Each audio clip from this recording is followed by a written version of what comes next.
મારા દીકરાનું મર્ડર જે કરી નાખ્યું, મારે એક જ દીકરો હતો અને જે મર્ડર કર્યું 2012 ત્યારે 16 વર્ષની એની ઉંમર હતી. આજે 14 વર્ષના વાણા વાઈ ગયા. તો 14 વર્ષ સુધી અમારા સમાજમાંથી એક જિગ્નેશભાઈ મેવાણી અને બીજા હાવજસિંહ જેવા જે અમારે કોઈ સગા સંબંધી નહીં, પણ આમનું ક્યાં મોટેથી શુભેચ્છા પાઠવું કે અમારે પીડિતો નહીં મદદ માટે એટલો શબ્દ ઉઠે એના બાબતે આપણે એમની મુલાકાત આવે.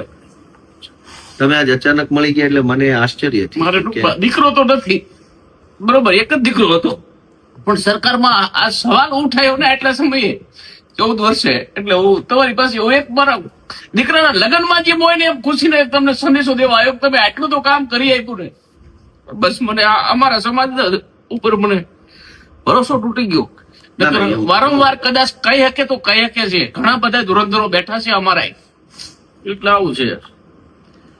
સરસ તમે કામગીરી કરી છે. અમારી પાસે રહેવા સારું મકાન પણ નથી. તમે થાનગઢના દ્રશ્ય જોયા છે દલિતવાસના, અને કઈ છે નહીં મારી પાસે. પણ જો કદાચ આનો અહેવાલ જાહેર થાય, આરોપીની ધરપકડ થાય ને આરોપીને જેલ હવાલે કરે અને અમને કઈક જીવન જીવવાનો એક મોકો મળે. મારે કોઈ નોકરી નથી,